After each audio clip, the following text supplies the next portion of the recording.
I would rank porn, so not watching pornography, as the single most beneficial thing to me. It pretty much wrecks your motivation and your desire to do things. Any use of pornography is abuse. It will ruin your relationship with real life women. I have a few tactics that really help me out. And I know that you know it's not very good for you. If you don't know that, then first line in the description, take this video, which will unequivocally prove to you that it is a nasty little habit and we've all got to stop.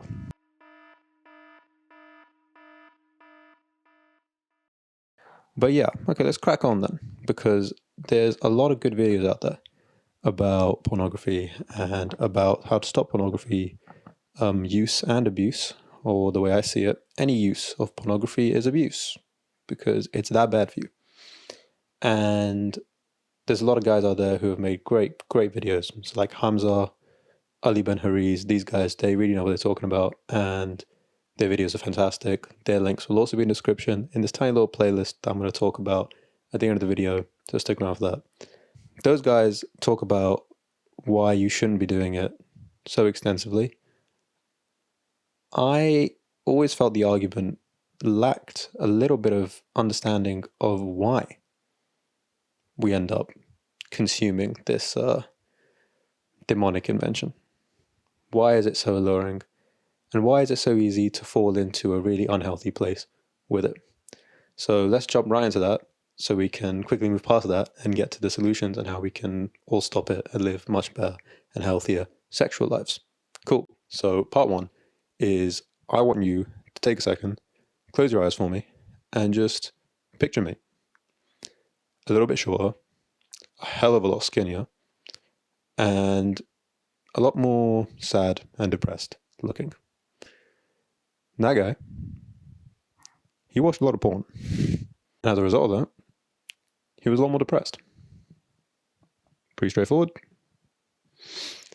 If I was to rank all the things that I've changed in my life, so every single thing that I've changed in my life over the last few years, that have resulted in me living a happier and more fulfilling life, I would rank porn, so not watching pornography, as the single most beneficial thing to me out of all of it. So you think about porn is it's another one of those things like alcohol, like recreational drugs, like sugar. It gives you way too much dopamine way too easily. And when you can get that much dopamine from something without having to really work for it, it pretty much wrecks your motivation and your desire to do things, because you can get a certain amount of pleasure and satisfaction without having to work for it and without it having to balance with like a certain amount of risk or jeopardy or effort. So I'll give you an example. If you're doing a workout, you only get the dopamine if you do the work. You know, you got to set the workout up. You got to have a plan. Then you got to do it, and then you get the dopamine. I did it. Nice. Same thing, I guess, more related to porn is, let's say you go and you go talk to, once again, I'm directing this at young men who are more straight young men, I should say. But obviously, same applies if you're a woman or otherwise. It's all the same thing. But basically, if you're a young man and you're going and you're talking to a woman and, you know, it works, it goes well for you, and you end up going out, and then if it's appropriate, you end up engaging in some sort of like sexual activity. Dopamine, because you earned it. Well done, mate. Problem with porn is we get that way too easily. Real silent killer. So I'm just going to move my laptop off my lap and over there. Pornography is a real silent killer of men, especially with our specific sort of like sexual needs and the sort of risk around trying to take care of those needs. I like to call pornography the devil's silver bullet. There's a reason for that, so I'm going to explain that now. In terms of its effect on our brain, so very much going towards like fundamental, primal, monkey brain, most primal, hunter-gatherer part of our brain that just focuses on a few core things that are important to us. So none of this like life stuff, just like naturally, what do we need? What does our brain go after in life? For those parts of your brain, porn's great. Maybe not healthy, but it's what it wants. It's exactly what it wants. You see, focusing on that part of your brain, It needs two things, or it goes after two things: survival and reproduction. That's it. Survival, if you're in a first world country, or maybe even otherwise, isn't that big of a problem. Sometimes, yeah, but it's not an everyday thing. Reproduction, so that's the only one that's left. When you're watching porn, that part of your brain doesn't know the difference between it being you engaging in sexual activity and you just watching it. It's crazy. It thinks it's you doing it. So it gives you that same reward. And it's like, boom, cool, done that. What else are we going to do? Well, there's nothing else that's important to us. It's just that. Boom, let's do it again. Cycle, not good for you. Another thing that's very, very important to guys is naturally, and I'm not talking about your tastes or your preferences, and obviously everybody's different, but I'm talking about neurology, is the attractiveness of our kind of like sexual partners, just like it's to anyone. The average like human being across most of human history wouldn't have come across even a fraction of the extremely attractive women that we do. It's insanity. Insanity. The reality is that, you know, not even going as far as back as like ancient or hunter-gatherer or forager times. I'm talking even like a couple hundred years ago, maybe like 100 years ago, 50 years ago, before the invention of like the internet. Guys would have had to just, settle for what's around them. Pretty much, unless you're like a traveler or something like that. It's pretty much just the women around you, the women in your tribe, and that's about it. Problem with porn is that you can see a 10 out of 10, time after time after time, flick after flick after flick. It's next video, next video, next video, next video. And like I said, your brain doesn't know the difference between it being you with these women and it being you just watching these women. So it rewards you. It goes, hey, we're doing it. We're doing it. We're sleeping with all these wonderfully attractive women. And it's so friggin' easy. So let's keep doing that. Another reason why porn is so freaking dangerous. Terrible invention. And the last reason it's so dangerous, not the last reason, but the last reason in this category is our brain. And I'm not just talking about monkey brain now. I'm talking about your entire brain, the way the human mind works. And you should be very thankful that it works this way. The way the human mind works, it will always go after something in the least risky and least amount of effort to get that thing as possible. You will always try and do that. So let's say you're going after something, your brain will try and find the least risky and the easiest way for you to get that thing. Great.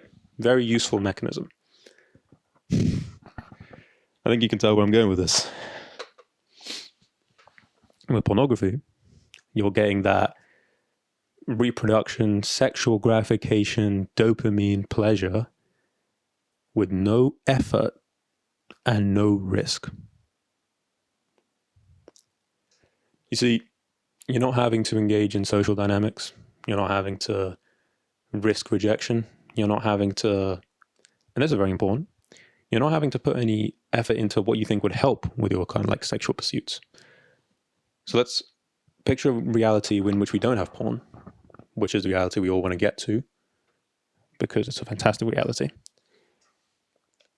You need to put effort into things that are going to help you land the kind of like sexual partner that you want. So you might be more inclined to hit the gym, or to make a bunch of money, or to take care of yourself. Even simple things like skincare, or become more emotionally healthy. Anything. So many things in this world are motivated by approval from the person that we want to sleep with or build a relationship with even.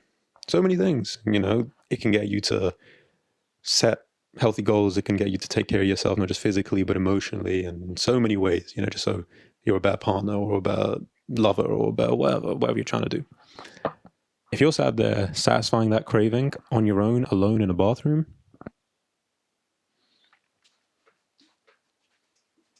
kills you, man. Kills your drive. Makes nothing worth it. I wanted to cover that whole thing just because I see a lot of guys trying to guilt other guys about porn use and pornography use, and that's how you stop it, by feeling guilty and shameful. And there's space for that. There's 100% room for that. There's a time when that's effective. But I've found in my own journey, it's very useful to know Oh, so that's why I want that. So that's why I want to do it. You see, because what that does, it cures you of the shame a little bit more. You don't feel as much of like a dirty little rat. And for a lot of guys, it very much depends on how you're wired. For a lot of people, feeling that way will help them stop. You'll be like, I suck for watching porn, so I'm never going to do that again. And that's great. I've used that sort of like mental technique too, and it is useful. But what really helped me get over that hill was going, I suck because I do need to stop this. But damn, it makes sense. Okay, fair enough. And now it was logical. And now I could go, oh, okay, so that's why I'm going towards it. But I know it's bad for me. I brought things out of the emotional sphere.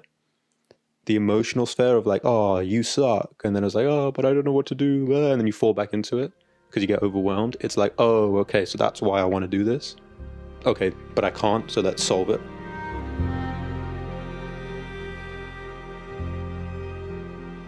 Another reason I think guys fall into the first place is it's kind of like so difficult, so taboo.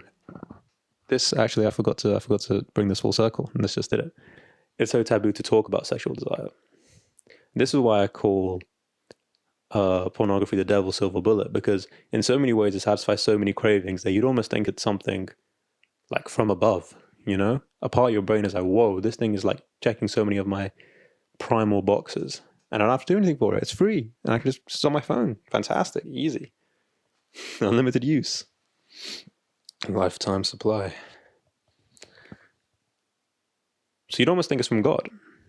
But it's so terribly and horribly bad for you that it has the same sort of like cosmic energy, but it's the dark side of it. So that's where I get the devil connotation from. And the silver bullet is because no one picked up on it. Alcohol, we warn each other about that. Don't drink as much, man. Don't drink too much. This is what it does to you. Fairly certain we do the same thing with drugs. Even sugar. I know obesity is a big problem. But, you know, at least we're saying that, right? Everybody's saying that. Obesity is a big problem. So we're doing that. But porn, up until recently, it was kind of like, all right. And it has ravaged young men, young people, but especially young men. Ravaged them. But hey, man, there's no point lamenting the past. We've got to move to the future with actionable steps. Actually, before we get there, there's something else I want to talk to you about. One last reason why I think no matter how hard it is, you really should pursue a porn-free lifestyle is because it's not just about your brain and your life and all this that porn ruins or porn impacts. That's the same as like alcohol use or abuse, drug abuse, like sugar abuse, things like that. But porn will take it one step further because it's from the devil and it's his little silver bullet. It will ruin, in so many ways, it will ruin your relationship with real life women. So you might have heard about this. A lot of guys report stuff like ED, erectile dysfunction, because of porn use. That can happen. And how that happens is your brain needs these videos to get stimulated. The thing is, in the videos, absolutely anything could happen. And as your brain becomes used to that, it needs more and more extreme versions of it to be stimulated, to run the same neural circuitry. Whew. Problem is, a real life woman probably isn't going to do the crazy stuff.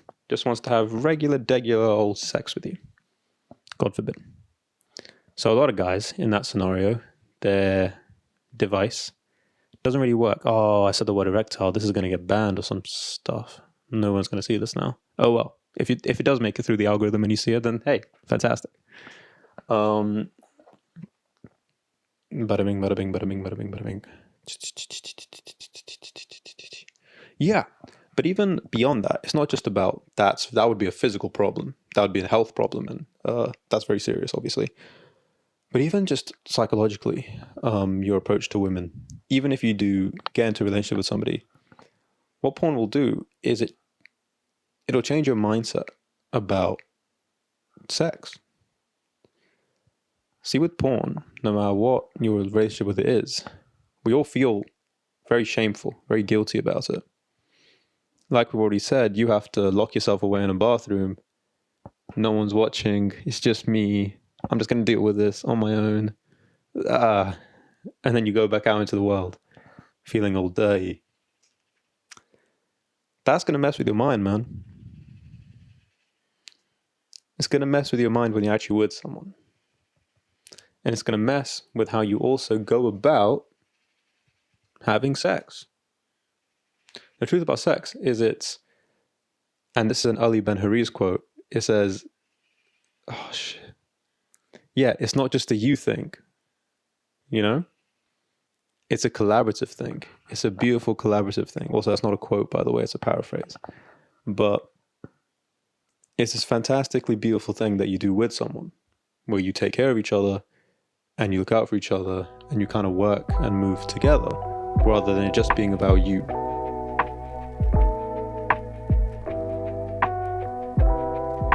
So we got to stop. We got to stop. I think without a shadow of a doubt, we got to stop.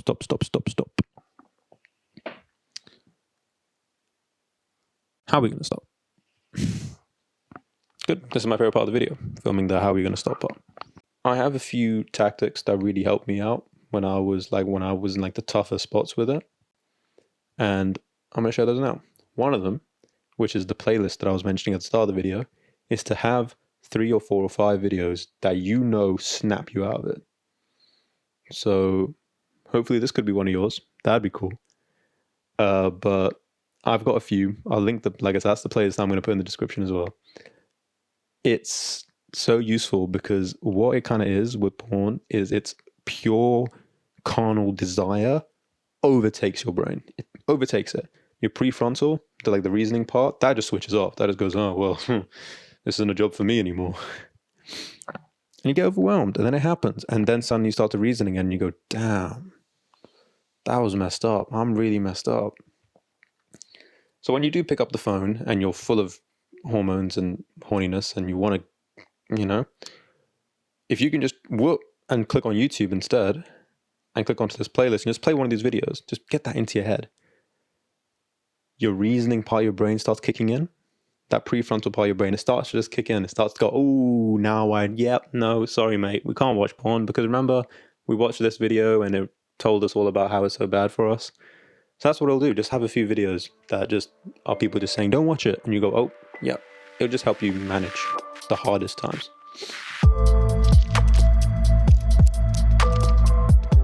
Another really good thing that worked for me was not having my phone on me when I went to sleep. This is pretty healthy for you anyways, but not having your phone on you is really good because a lot of the times when I was struggling, this is when I would kind of like gone over the hill with it, but it was still kind of part of my life and I was trying to get rid of it. A lot of my like relapses, as they call them, would happen at night, 2, 3 a.m. I would interrupt my sleep, wake up halfway through the night, and before I know it, I've watched porn, ruined the next like week of my life. And then I felt terrible. So it's kind of like, when you wake up halfway through the night and you have a conversation with somebody, but then by the morning you don't remember the conversation. It's kind of like that. When you wake up in a little bit in between kind of like periods of sleep, your consciousness isn't quite like switched on, I always feel. So in that time, it's like, oh, porn, or you're like feeling a certain like sexually turned on kind of like you're in that kind of space, you're more likely to fall back into it because your brain's not as like switched on, you're not as like, I can't do this, I shouldn't do this, I shouldn't do this. So when I started putting my phone in a different room while I slept, if that's an option for you, do it, because it'll just mean even if you wake up halfway through, your brain will just have that little bit longer to process. Even if you have to get up to get your phone, by the time you go grab it, your brain will kick in and be like, hey, we're not supposed to be doing this anymore. So very, very good for you.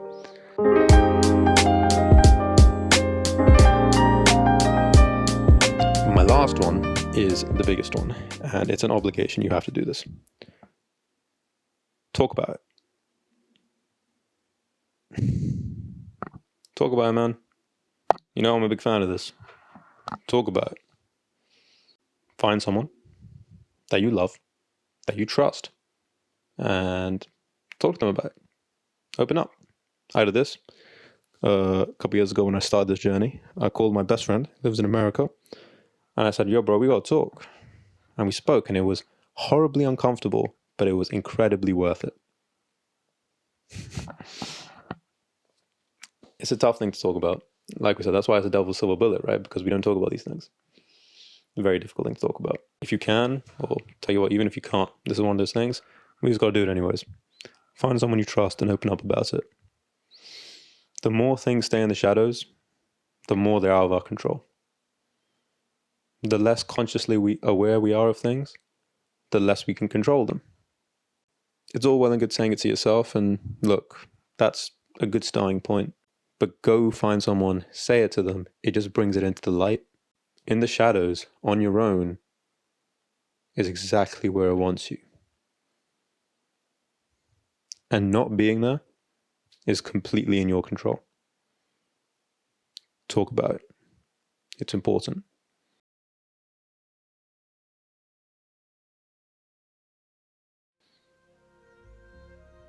Listen, that's about it from me. Thank you so much if you watched this entire video. You are one of my favorite human beings alive now, if you're still here. And yeah, thank you so much. I will see you on the next one.